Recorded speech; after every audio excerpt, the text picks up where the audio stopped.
ETF index mutual funds నేర్చుకుని stock మార్కెట్లో రాణించాలనుకుంటున్నారా? వెంటనే ఈ నెంబర్కి కాల్ చేయండి. చాలా ప్రత్యేకంగా వేసుకుంటాం కదా, చక్కగా గొబ్బెమ్మలు పెట్టి బంతిపూలు చల్లుకొని లాస్ట్లో మనం రథం ముగ్గు, రకరకాల ముగ్గులు, ఒక్కొక్క రోజుకి ఒక్కొక్క ముగ్గు కూడా ఉంటుంది. చుక్కల ముగ్గులని, గీతల ముగ్గులని. అయితే రోజు ముగ్గే వేసుకుంటాం కదా. రోజువారి ముగ్గులో పసుపు, కుంకుమ, పూలు ఇట్లా నానా రకాలు, అన్ని రకాలు వేసేయాలా, వేయకపోతే ఏదన్నా అవుతుందా? ఇలాంటి క్వశ్చన్స్ అయితే ఎన్ని ఉన్నాయోనండి. అంటే రోజు వేస్తే లక్ష్మీదేవి నడిచొస్తుందని ఏదో నమ్మకం ఉంటుంది జయ. పాపం నడిచి వచ్చేసి ఇంట్లోనే ఉండిపోతుంది, మన దగ్గరే ఉండిపోతారు ఆవిడ. అది వాళ్ళ ఉద్దేశాలు ఎక్కడో చూస్తారు, అది నచ్చుతుంది, చేద్దామనిపిస్తుంది. మనకు నచ్చింది మనం చేసుకోవాలి కదా, అంతే. మన ఇంట్లో వీళ్ళని చూసి ఇంకొకళ్ళకి నచ్చుతుంది, వాళ్ళు కూడా చేస్తారు. సాధారణంగా మనం చేసేది ఎప్పుడు అది సంక్రాంతి పండుగ నెలపట్టు పడతామా, ధనుసు సంక్రమణం, సంక్రమణం నుంచి ధనుసు మకర సంక్రమణం దాకా రోజు గీతల ముగ్గులు వేస్తాం, గొబ్బిళ్ళు పెడతాం. ఈ గొబ్బికి గుండ్రంగా గొబ్బేమ చేసి ఇట్లా డబల్ 2 గీతలు గీస్తాం, ఇటు 2 అటు 2, పసుపు కుంకాలు బొట్లు పెడతాం. పైన ఒక బంతి పువ్వో, గుమ్మడి పువ్వో, గ్యాదింగ్ పువ్వో ఏదో ఒక పువ్వు పెట్టి గొబ్బెమ్మ పెడతాం. గొబ్బెమ్మని పెడతాం. ఈ గొబ్బెమ్మని పెట్టి బంతి పువ్వులని చల్లుతాం. పువ్వులు, అవును, బంతి పువ్వు, చేమంతి పువ్వు కూడా లేదు అందులో, బంతి పువ్వులే. ఈ నెల రోజుల పాటు గొబ్బిళ్ళు పెట్టిన నాళ్ళు పెట్టి, పెట్టలేని రోజున, కుదరని రోజున బంతి పూలు చల్లుతారు. అసలు గొబ్బిళ్ళు పెట్టే అవకాశం లేని మాలాంటి వాళ్ళు మనకు లేవు. ఇప్పుడు ఏం చేస్తాం, రోజు ఓ బంతి పువ్వు 2 రేఖలు ఊరికే పచ్చగా వాకిలి అందంగా కనబడడం కోసం, పౌష్యలక్ష్మి ఆమె వస్తుందని, లక్ష్మీదేవి వస్తుందని, బలిచక్రవర్తి రాబోతాడని అలంకరిస్తాం వాకిళ్ళు. ఈ వాకిళ్ళ అలంకారంలో గొబ్బెమ్మ గోపికకి గోపికా స్వరూపం. ఆమెకి అలంకారం కోసం బొట్టు, పసుపు పెడతాం. తెల్లటి ముగ్గేసి పసుపు కుంకుమ పెడతాం. పసుపు కుంకుమలు ఏమిటవి? సౌభాగ్య ద్రవ్యాలు, పవిత్రమైన వస్తువులు. అవును. ఒక చిటికెడు కుంకుమ చేతిలోంచి రాలి పడితే నీకు ఓకేనా? అమ్మో అనుకుంటాం. పసుపు ఇంకా ఫీల్ అయిపోతాం కదా. అసలు పైగా పడిపోయిందనం, అవును, పోయిందనం, అయిపోయిందనం. అంత పవిత్రమైన వస్తువులు. వీటిని పవిత్రమైన చోటే వాడుకోవాలి. గుమ్మానికి చక్కగా పసుపు రాసి బొట్టు పెడతాం, పసుపు కుంకాలు పెడతాం.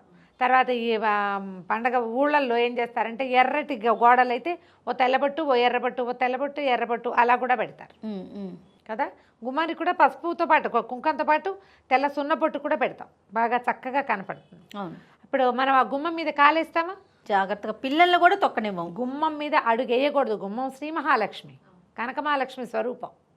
అందుకని ఆమెకు అలంకారం ఏం చేస్తాం? గడప శ్రీ మహాలక్ష్మికి గడప గౌరి, గడప గౌరికి పసుపు రాసి బొట్టు పెట్టి లక్షణంగా తయారు చేసి చూడగానే ముద్దొచ్చేలాగా ఎంత కళకళలాడుతోందో అనిపిస్తాం. కాలు తగలనివ్వం. చింటి బిడ్డ, పసిబిడ్డ ఏనర్థం పిల్లడు నుంచున్నా సరే గుమ్మం దిగు, గుమ్మం దిగు, గుమ్మం దిగు అంటాం. గుమ్మం మీద ఉంచకూడదు. అవును. ఇక్కడ కూడా నేల పాలు కాల అమ్మవారు కాబట్టి గౌరీ స్వరూపానికి అలంకరించాం. ఇప్పుడు ఇంత అలంకరించే పసుపు కుంకాన్ని వాకిట్లో నేల మీద చెప్పులు వేసుకుని వచ్చే చోట, అప్పుడప్పుడు కొండకు మన దారి వెంబడి వెళ్ళే వాళ్ళు ఎవరో కాండ్రించి ఉమ్మే చోట, గొడ్డు గోద పేడ ఇంకోటి వేసే చోట, వెహికల్స్ వెళ్ళే చోట పసుపు కుంకుమ వేయచ్చా? ఎవరి విజ్ఞత వాళ్ళదేనమ్మా. కాలికి తగలకూడని వస్తువు, కింద రాలకూడని వస్తువుని మనం వీధిలో ఎలా పెడతామో చెప్పు.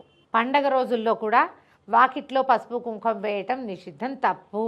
గుమ్మానికే పసుపు కుంకం పెట్టుకోవాలి. ఇవి మన కాలికి తగలకూడని పవిత్ర ద్రవ్యాలమ్మా, మంగళ ద్రవ్యాలు. అవి కింద పోస్తే ఎట్లా? అది ఆలోచించాలిగా. దీపావళి అప్పుడు కూడా మనం సాయంత్రం పూట దీపాలు పెట్టుకునేటప్పుడు ముగ్గు వేసుకొని దాంట్లో కూడా పువ్వులు వేసుకొని దీపాలు పెడతాం, అంతే కదా. పువ్వులు కూడా ఇప్పుడు అలంకారం కోసం వేస్తున్నారు జయ. ఇదివరకు రోజులు అది కూడా వేసే వాళ్ళం కాదు. కేవలం వాకిట్లో పువ్వులు వేసేది, బంతి పువ్వులు వేసేది సంక్రాంతి నెల రోజులే వేస్తారు. మేము వేస్తామండి, మాకు అదే ఇష్టం అంటే మీ చెప్పగలిగేది ఏముంది? ఎవరి ఇష్టం వాళ్ళది. కానీ మీరు ఆలోచించండి. ఇప్పుడు ఇంత విశదంగా చెప్పైనా వీటిని ఎక్కడ వాడతాం? దేవుడితో పటం చక్కగా నున్నగా దుడుస్తాం, కాస్త నూనె చుక్కేసి కుంకుమ అద్ది పెడతాం, లేదా ఒక పసుపు చుక్క పెట్టి, లేదా ఒక గంధపు చుక్క పెట్టి దాని మీద కుంకుమ పెడతాం. అవును. నువ్వు కింద ఎక్కడ పెట్టవే? కాలికి తగిలితే మన కాలికి కాగితం తగలకూడదు, డబ్బు కాయను తగలకూడదు, పసుపు కుంకుమ కాళ్ళకి తగలకూడదు, గాజులు తొక్కకూడదు. ఇవన్నీ పవిత్రమైన ద్రవ్యాలు. మనం వీటితో పూజ చేస్తాం. కరెక్ట్ అండి. వాటితోటే పూజ, వాటికే పూజ. మరి వాటిని బయటపడేస్తే ఎట్లా? ముగ్గులో అవి ఏమీ వేయక్కర్లేదమ్మా, రంగులు వేసుకుంటాం ఇంకా అలంకారం కోసం అంతే. అలంకరణ కోసం. అసలు మనం ముగ్గేసేటప్పుడే బియ్య పిండితోనే వేయాలని, అది భూతబలని, చీమలకి వాటికి ఆహారంగా ఉంటుందని ఒక సున్నపు పిండిని, సున్నాన్ని కొంచెం జోడిస్తే లోపలికి సూక్ష్మక్రిములు రాకుండా ఉంటాయని అవి మన నియమాలు. మన నియమం అది కదా. ఆలోచించి చేయాలి ఇలాంటివి చేసేటప్పుడు. ఇప్పుడు అపరాధాలు చేయకూడదు. మనం పూజ చేసేటప్పుడు కొన్ని శ్లోకాలని, అపరాధ శాస్త్రాన్ని క్రియంతే హర్ణ సమ్మయ దాసోయమి ఇది మామత్వ క్షమస్వ పరమేశ్వర క్షమస్వ జనార్దన ఇది చెప్పుకుంటాం. అపరాధాలు సహస్రాలు చేస్తాం మేము, 100 తప్పులు చేస్తాం. అహర్నిశములు మనకు తెలిసే ఎప్పటికీ మనం ఏం చేస్తాం, నడుస్తూ నడుస్తూ వేటో తొక్కుతాం, ఎద్దేస్తాం, మన కాలు కింద గడ్డి నలిగిపోతుంది, చీమ దోమ పురుగు పుట్ర ఎన్నో పోతాయి. అవును. ఈ కడగటం, విసరటం, చెరగటం, ఎన్ని రకాల క్రియలు చేస్తాం. ఇవన్నీ మన రోజు రోటి కోసం, తిండి కోసం చేసుకునేవి. జీవితం గడవాలి కదా. మరి ఇవే కాకుండా తెలిసి తెలియక ఎవరినో ఇబ్బంది పెడతాం, ఎవరినో బాధ పెడతాం, ఎవరి కష్టానికో మనం కారణమవుతాం. వీటన్నిటికీ నన్ను క్షమించు అని ఒకటి చెప్పుకుంటాం. అవును. కానీ తెలిసి అపరాధం చేయాలని ఎవరం అనుకో. ఈ తెలిసి చేసే అపరాధాలు ఏంటంటే ఇలా మంగళ ద్రవ్యాలతోటి జాగ్రత్తగా లేకపోవటం. చేయొద్దు ఆ పని. పువ్వులు చల్లుకోండి, ఆ పువ్వులు కూడా మనం చల్లకూడదు జయ. పువ్వు కూడా పవిత్రమైన వస్తువు. అవునండి. కాళ్ళ కింద పడకూడదు. మనం భగవంతుని పూజకి వాడేది ఏమున్నాయో చెప్పు వస్తువులు. దేవుడి పూజకి వాడేది ఏమిటి? కుంకుమ, పసుపు, కుంకుమ, అక్షతలు, గంధము, హారతి కర్పూరము, తర్వాత పువ్వులు. ఏ పువ్వైనా భగవంతుడి పాదాల చేత చేరటమే దాని జీవితాశయం, దాని జీవితానికి సార్థకత. వీధిలో పోస్తే ఆ గొబ్బిల్లో పెడతాం. ఆ గొబ్బిలో చూడు, గుమ్మడి పువ్వు అసలు పూజకు పనికిరాని పువ్వు, అది కాయలు కాయటానికే. ఆ గుమ్మడి పువ్వు దాని జీవిత సార్థకత ఏంటంటే ఆ గొబ్బిల్లో చేరటం, ఒక గొబ్బెమ్మ నెత్తి మీద ఉండటమే దాని జీవితానికి సార్థకత. నేల మీద పడేసి తొక్కేస్తే వాకిలంతా అలంకారం చేయటం నేనైతే లైక్ చేయ, నాకు నచ్చదు. పూలు తొక్కకూడదు అనిపిస్తుంది. తొక్కండా ఎలా ఉంటారు, ఎంతసేపు ఉంటారు, ఎన్ని చోట్లని తప్పుకుంటావు. వాకిలంతా అలంకారపడి పువ్వులు డిజైన్ వేసి పువ్వులతోటి వాటిని అలంకరించి ఎవరి సరదా వాళ్ళదమ్మా. అంటే మన వాకిలి, మన బాల్కనీ అనుకో, మనం కాపాడుకుంటాం.